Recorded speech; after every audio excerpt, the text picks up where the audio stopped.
मैं तो ये कहूँगा कि अगर 25 दिन है तो 25 दिन को 5 में डिवाइड करो, जिसमें से कि एंड को बफर के लिए रख रहे हो, केमिस्ट्री को 10 दो, फिजिक्स और मैथ्स को 5-5 दो, एंड ऑफ कोर्स इसको स्प्रेड आउट करके रखो तुम्हारे दिन के अंदर, ताकि तुम्हारी स्ट्रैटेजी और रिवीजन साथ साथ चलती रहे। 12th और 11th को साथ साथ लेके चलो, जैसे तुमने प्रिपरेशन के टाइम लेके चला था। इससे तुम्हारी प्रिपरेशन काफ़ी अच्छी तरह से बूस्ट हो जाएगी। एंड अपने फ्रेंड्स के साथ भी शेयर करो, बिकॉज क्या पता तुम्हारी प्रिपरेशन के साथ साथ उनकी प्रिपरेशन भी स्ट्रीमलाइन हो जाए एंड तुम और वो मिल के पढ़ सकते हो।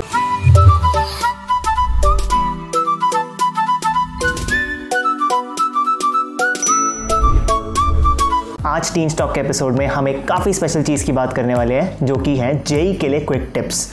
25 दिन रह गए हैं एंड आई डोंट थिंक मुझे तुम्हारा ज़्यादा टाइम लेना चाहिए, बट सबसे ज़्यादा इंपॉर्टेंट जो चीज़ है वो है हाई मार्क्स सिक्योर करना। एंड उसके लिए मैं तुम्हें एक स्पेशल टिप देने वाला हूँ, जिसके लिए वीडियो के एंड तक रहना। Let's get started. सबसे पहले ये देखो, हमारा अपना खुद का पर्सपेक्टिव है, तो आई वुड सजेस्ट यू कि अपनी स्ट्रैटेजी स्टार्टिंग से लेकर एंड तक एकदम मत बदलना। कोशिश करना कि जो तुम चल रहे हो उसको ही इसके साथ अलाइन करने की कोशिश करो, ताकि तुम अपने स्कोर को और मैक्सिमाइज कर पाओ। बट अभी भी स्टार्ट नहीं किए हो या फिर बहुत ज़्यादा डिप्रेस हो गए थे या स्ट्रेस अप हो गए थे, तो इसलिए you can get this strategy to start from the starting till the end. इससे तुम्हें टाइम और प्रायोरिटाइज करने में काफ़ी हेल्प होगी। तुम काफ़ी एक्साइटेड हो गए, तो चलो देखते हैं वीडियो। सबसे पहले जेई मेंस की थोड़ी बात कर लेते हैं। जेई मेंस एनटीए कंडक्ट करा रहा है पिछले साल से, तो जेई मेंस के बारे में जानना काफ़ी इंपॉर्टेंट है। एंड ऑफ कोर्स तुम्हारा एग्जाम है तो तुम्हें सब पता होगा इसके बारे में। पैटर्न पिछले साल से हल्का सा बदला है, बट ज़्यादा डिफरेंस नहीं आया। लेवल ऑफ द एग्जामिनेशन की बात करें तो सबसे ज़्यादा सवाल मीडियम लेवल रहते हैं, मोस्टली ईजी भी होते हैं, बट जो रैंक डिसाइडिंग होते हैं वो हार्ड क्वेश्चन होते हैं। तो ऑफ कोर्स मैं तुम्हें यही रिकमेंड करूँगा कि सबसे पहले ईजी, फिर मीडियम, फिर हार्ड, एंड इसी ऑर्डर में तुम्हें पेपर को अप्रोच करना चाहिए। कुछ परसेंटेजेस हैं उनको भी देख लेते हैं। जनरली 15 to 25% हार्ड रहता है, जबकि 20 to 25% ईजी रहता है, and maximum as I said 45 to 60% medium रहता है। तो उम्मीदें नहीं छोड़नी, बस प्रायोरिटाइज करके ढंग से पेपर को सॉल्व करना है, एंड इसी से तुम मैक्सिमम मार्क्स सिक्योर कर सकते हो। बिकॉज एक्चुअल फाइट तो 50-60% के बाद स्टार्ट होती है, उससे पहले तुम 50% या 60% सिक्योर करके तुम 95% वाले मार्क को ब्रीच कर सकते हो। तो सबसे ज़्यादा इंपॉर्टेंट यही चीज़ है कि ईजी, मीडियम और हार्ड में सबसे पहले ईजी को, फिर मीडियम को और हार्ड को सॉल्व करना है। तो प्रिपरेशन टाइम में जो भी प्रॉब्लम्स आ रही है उसको सॉल्व करने के लिए एक मैट्रिक्स बताऊंगा, जिसमें कि तुम अपने टॉपिक्स को प्रायोरिटाइज कर सकते हो एंड उसी के अकॉर्डिंग अपनी तैयारी कर सकते हो। बट मैट्रिक्स बनाना तो काफी डिफिकल्ट टास्क हो जाएगा, तो इस बार हमने बना दिया, बट अगली बार के लिए we have told you the entire procedure कि वो कैसे बना सकते हैं। इसको हम बोलेंगे teen stock matrix for prioritising, TMP बोल सकते हैं आराम से। एंड ये बहुत ज़्यादा ट्रेडिशनल 2 मैट्रिसेस का कॉम्बिनेशन बनाया है तुम्हारे लिए, ताकि तुम प्रायोरिटाइज आराम से कर सको। टेंशन मत लो, ये सारी चीज़ें तुम्हें मिल जाएंगी, पर वीडियो के एंड तक रुकना पड़ेगा एंड मैं बता दूंगा सारी की सारी कहाँ पे मिलेंगी। एक होती है आइजनहोवर मैट्रिक्स, एक होती है एफर्ट इम्पैक्ट मैट्रिक्स। इस मैट्रिक्स को सॉल्व करने के लिए सबसे ज़्यादा इंपॉर्टेंट चीज़ तुम ही हो, बिकॉज सबसे ज़्यादा तुम्हें ही मेहनत करनी है, एंड सोल्यूशन भी विटी जी, मतलब कि तुम ही हो।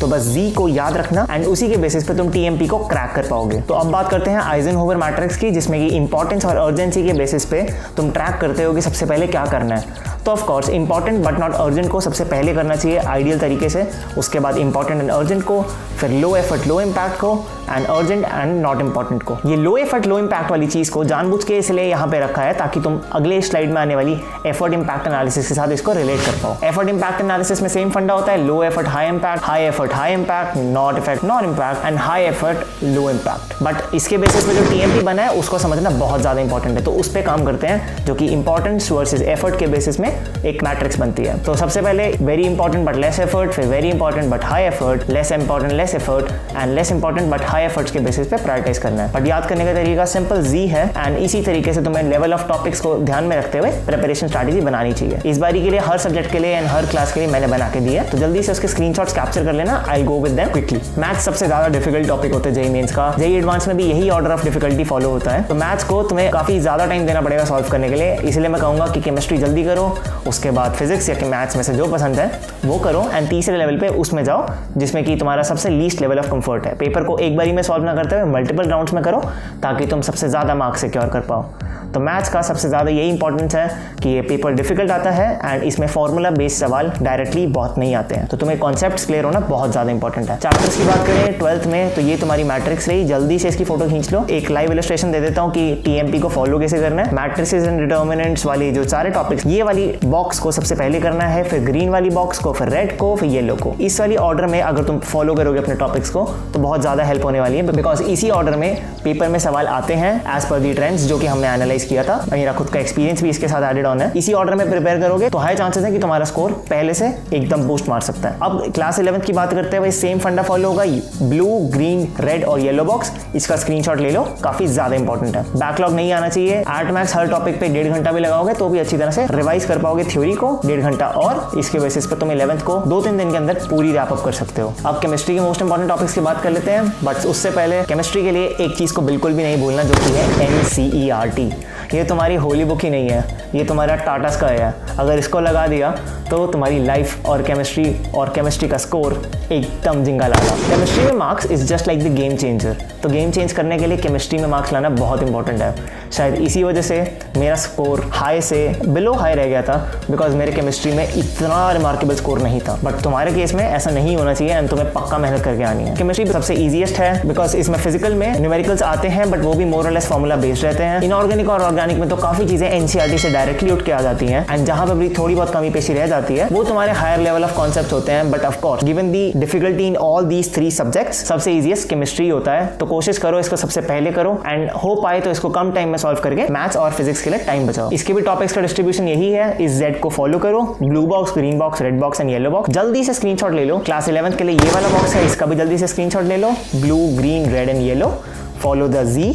इंपॉर्टेंट कॉन्सेप्ट्स क्लास 11th के लिए ये वाले रहेंगे जो कि सबसे आसान रहते हैं, एंड ऑफ कोर्स इनमें से ही मैक्सिमम क्वेश्चंस आते हैं जो कि तुम्हारे बेसिक्स से रिलेटेड होते हैं। तो बेसिक्स क्लियर रखना, एंड इनके बेसिस पे कुछ 12th में हायर लेवल क्वेश्चंस भी आ ही सकते हैं। तो 11th के बेसिक्स होना स्ट्रॉन्ग काफ़ी इंपॉर्टेंट है। अब बात करते हैं फिजिक्स की, जो कि मॉडरेट टू हार्ड आता है, बट ऑफ कोर्स मैथ्स और केमिस्ट्री के बीच में लाई करता है इन जनरल। तो फिजिक्स में मार्क्स लाना इज अ डाइसी गेम। अगर तुमने पहले से प्रिपरेशन कर रखी है, लास्ट मिनट पढ़ोगे तो सिर्फ कुछ टॉपिक्स में ही मार्क्स आएंगे, बट इसका भी ब्लू बॉक्स बिल्कुल मत मिस करना। इसके ब्लू बॉक्स वाले टॉपिक्स तुमने कर लिए तो तुम्हारे मार्क्स आने के फिजिक्स में चांसेस बढ़ जाते हैं। तो ब्लू बॉक्स को फॉलो करना काफी ज्यादा इंपॉर्टेंट है। इसमें न्यूमेरिकल्स का बहुत ज्यादा इंपॉर्टेंस रहता है, बट सबसे ज्यादा इंपॉर्टेंस रहता है यूनिट्स का। यूनिट्स के बेसिस पे भी कई सारे ऑप्शंस अलग अलग आ जाते हैं सेम न्यूमेरिकल वैल्यू के साथ। तो तुम्हारे कॉन्सेप्ट्स क्लियर होना काफी ज्यादा इंपॉर्टेंट है। SI यूनिट्स का ध्यान रखना, CGS का ध्यान रखना, बिकॉज तुम्हें नहीं पता एग्जामिनर सिर्फ यूनिट्स पे खेल के तुम्हें क्वेश्चन में डिफीट कर दे। तुम्हें वहीं पे स्मार्टनेस रख के एग्जामिनर को नॉकआउट करना है। तुम्हारी क्लास 12th का मैट्रिक्स ये रहा, इसका भी जल्दी से स्क्रीनशॉट ले लो, blue, green, red and yellow. Class 11th के लिए भी blue, green, red and yellow, follow the Z, and इसी के साथ फिजिक्स का सेक्शन भी खत्म होता है। इन बॉक्सेस को फॉलो करने से तुम्हारे मार्क्स काफी बूस्ट मार सकते हैं, एंड इन कॉन्सेप्ट्स को भी रिवाइज करना बहुत ज्यादा इंपॉर्टेंट है। Don't forget the Z। तो इस 3 स्टॉक प्रायोरिटाइजिंग मैट्रिक्स को फॉलो करना बहुत ज्यादा इंपॉर्टेंट है। इसके बेसिस पे तुम अपनी प्रिपरेशन को एकदम से अलाइन कर सकते हो। You are the Gen Z, right? Just remember the Z and you will be able to rock it. And talking of the most important part of this entire video, ये सारे के सारे मैट्रिसेस मिलेंगे कहां पे? तो डोंट यू वरी, ये सारे के सारे मैं इंस्टाग्राम पे हमारे पेज पे डाल दूंगा। इसके लिए वो लेफ्ट वाले बॉक्स में हमारा हैंडल दिख रहा होगा, 3 स्टॉक के हैंडल पे जाके बस तुम्हें लेटेस्ट पोस्ट देखनी होगी। इसके साथ साथ बहुत सारी चीजें भी आती रहती हैं तुम सब स्टूडेंट्स के लिए। तो don't forget to follow the channel as well. Besides that, like, share and subscribe this video, and अपने फ्रेंड्स के साथ भी शेयर करो, बिकॉज क्या पता तुम्हारी प्रिपरेशन के साथ साथ उनकी प्रिपरेशन भी स्ट्रीमलाइन हो जाए, एंड तुम और वो मिल के पढ़ सकते हो। तुमने कुछ चैप्टर पढ़ लिया, उसने कुछ चैप्टर पढ़ लिया, तुम मिल के पढ़ोगे तो जल्दी से एंड ज्यादा अच्छी तरीके से पढ़ाई हो सकती है, गिवन दैट तुम बीच में मस्ती मत करो। अब तो सब समझ गए, सिंपल है, पढ़ो, प्रायोरिटाइज करो, अब मचाओ।